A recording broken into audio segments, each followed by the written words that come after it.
ಪರಿಮಳ media YouTube ಚಾನಲ್ನ ವೀಕ್ಷಿಸುತ್ತಿರುವ ನನ್ನೆಲ್ಲ ರಾಯರ ಭಕ್ತರಿಗೆ ಪ್ರೀತಿಯ ಸ್ವಾಗತ. ನಾವು ಕಳೆದ ಸಂಚಿಕೆಯಲ್ಲಿ ಯತಿರಾಜನ ಬಗ್ಗೆ, ಯತಿರಾಜನ ಹುಟ್ಟು ಮತ್ತು ಬೆಳವಣಿಗೆ ಬಗ್ಗೆ ತಿಳಿದುಕೊಂಡ್ವಿ. ಈಗ ಯತಿರಾಜನಿಗೆ ಉಪನಯನ ಮಾಡಬೇಕಾಗ್ತದೆ.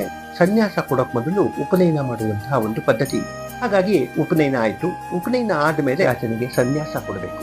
ಇದು ಬ್ರಹ್ಮಣ್ಯ ತೀರ್ಥರು ಎಲ್ಲ ನಿರ್ಧಾರ ಮಾಡಿದ್ದಾರೆ. ಒಂದು ಮುಹೂರ್ತನೂ ತೀರ್ಮಾನ ಆಯಿತು. ನಾಳೆ ದಿವಸ ಬೆಳಗ್ಗೆ ಮುಹೂರ್ತ ಇದೆ ಸನ್ಯಾಸ ಕೊಡೋಕೆ.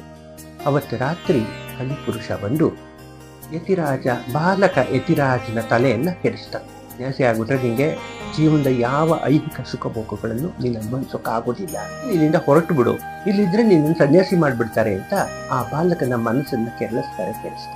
ಸರಿ, ರಾತ್ರಿನೇ ಯತಿರಾಜ ಮಠ ಬಿಟ್ಟು ಹೊರಟು ಬಿಡ್ತಾರೆ.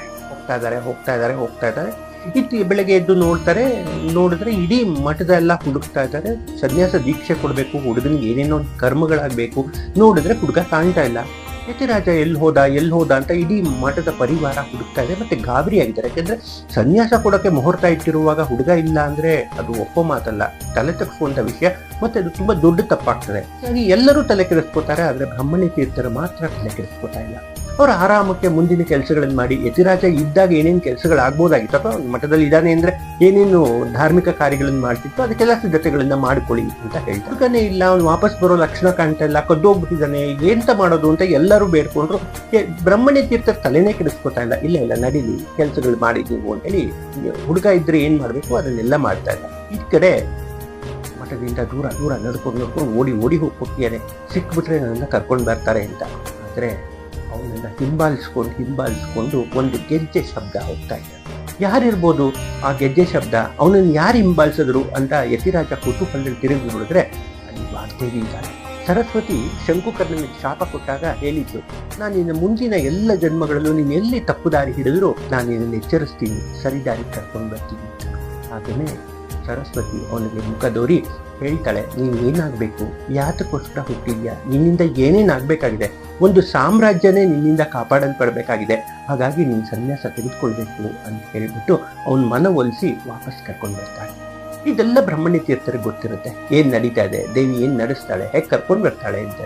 ಅವ್ರು ಅಂದ್ಕೊಂಡ ಹಾಗೇನೆ ಯಾವ ಟೈಮ್ಗೆ ಧಾರ್ಮಿಕ ಕಾರ್ಯ ಶುರುವಾಗುವ ಹೊತ್ತಿಗೆ ಬೇಕಾಗಿತ್ತು ಯತಿರಾಜ ಆ ಸಮಯಕ್ಕೆ ಆ ಜಾಗಕ್ಕೆ ಬಂದು ಕೂತ್ಕೊಂಡಿದ್ದಾನೆ. ಸನ್ಯಾಸ ಕೊಟ್ಟ ಮೇಲೆ ಕೆಲ ದಿನ ಬ್ರಹ್ಮಣ್ಯ ತೀರ್ಥರ ಜೊತೆಗಿರ್ತಾರೆ. ಸನ್ಯಾಸ ಸ್ವೀಕಾರ ಆದ್ಮೇಲೆ ಯತಿರಾಜ ಈಗ ವ್ಯಾಸರಾಯರಾಗಿದ್ದಾರೆ. ಗಮನಿಸಬೇಕು, ವ್ಯಾಸರಾಜರಲ್ಲ, ವ್ಯಾಸರಾಯರಾಗಿದ್ದಾರೆ.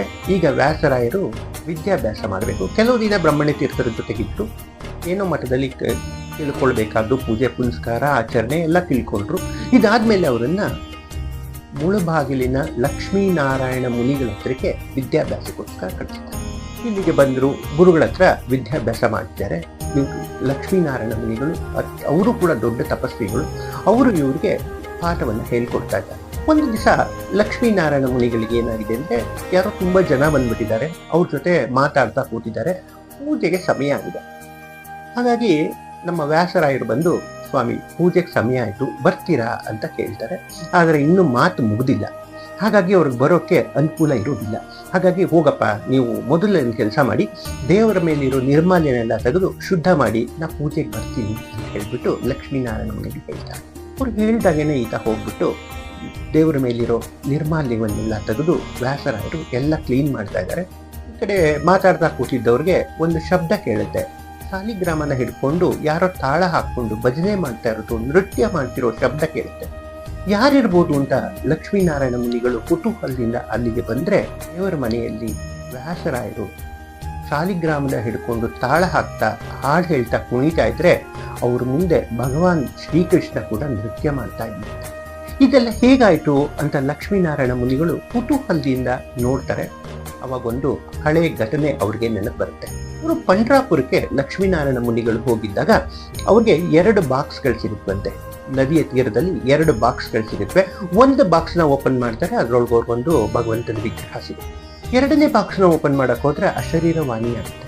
ಇಲ್ಲ ಅದನ್ನು ಓಪನ್ ಮಾಡೋರು ನೀವಲ್ಲ, ಒಬ್ಬ ಮಹನೀಯರು ಬರ್ತಾರೆ, ಅವ್ರು ಅದನ್ನು ಓಪನ್ ಮಾಡ್ತಾರೆ, ಆತ ಮುಂದೆ ದೊಡ್ಡ ಸಾಧಕರಾಗ್ತಾರೆ ಅಂತ ಹೇಳ್ಬಿಟ್ಟು ಅಶರೀರವಾಣಿ ಆಗಿರುತ್ತೆ. ಹಾಗಾಗಿ ಆ ಬಾಕ್ಸ್ನ ಯಾರು ಓಪನ್ ಮಾಡೋಕ್ಕೆ ಆಗಲ್ಲ. ಆ ಪೆಟ್ಟಿಗೆಯನ್ನು ತಂದು ದೇವರ ಮುಂದೆ ಹಾಗೆ ಇಟ್ಟಿರ್ತಾರೆ. ಇವತ್ತು ದೇವರ ಮನೆ ಸ್ವಚ್ಛ ಮಾಡಕ್ಕೆ ಹೋದಂತಹ ವ್ಯಾಸರಾಯರು ಆ ಬಾಕ್ಸ್ನ ಕ್ಲೀನ್ ಮಾಡೋಕ್ಕೋಸ್ಕರ ಓಪನ್ ಮಾಡ್ತಾರೆ. ಅದು ಓಪನ್ ಆಗ್ಬಿಟ್ಟಿದೆ. ಒಳಗಡೆ ಒಂದು ಕೃಷ್ಣನ ವಿಗ್ರಹ ಇದೆ. ಆ ಕೃಷ್ಣನ ವಿಗ್ರಹನ ಹೊರಗಡೆ ತೆಗೆದು ಆ ವಿಗ್ರಹ ಸಿಕ್ಕಿದ ಸಂತೋಷದಲ್ಲಿ ತಾಳ ಹಾಕೊಂಡು ಭಗವಂತನ ಜೊತೆಗೆ ನೃತ್ಯ ಮಾಡ್ತಾ ಇದ್ದಾರೆ. ಇದನ್ನು ನೋಡಿದ ಮೇಲೆ ಇವ್ರಿಗೆ ಅನ್ಸುತ್ತೆ, ಲಕ್ಷ್ಮೀನಾರಾಯಣನಿಗೆ ಇವ್ರು ಸಾಮಾನ್ಯರಲ್ಲ, ಇವ್ರು ತುಂಬಾ ದೊಡ್ಡವರಾಗ್ತಾರೆ. ಅವತ್ತು ನಂಗೆ ಅಶರೀರವಾಣಿ ಆದ ಹಾಗೆ ಇವ್ರು ತುಂಬಾ ಎತ್ತರಕ್ಕೆ ಬೆಳೀತಾರೆ ಅಂತ ಹೇಳ್ಬಿಟ್ಟು ಭಾವಿಸ್ತಾರೆ. ಬೆಳೆಯೋ ಸಿರಿ ಮೊಳಕೆಯಲ್ಲಿ ಅಂತ ಮುಂದೆ ವ್ಯಾಸರಾಯರು ವ್ಯಾಸರಾಜರಾಗಿ ಏನೇನೆಲ್ಲ ಸಾಧನೆ ಮಾಡ್ತಾರೆ, ಆ ಎಲ್ಲ ಸಾಧನೆಗಳಿಗೆ ಇಲ್ಲಿ ಮೂಲ ಗೊತ್ತಾಗುತ್ತೆ ಲಕ್ಷ್ಮೀನಾರಾಯಣನಿಗೆ.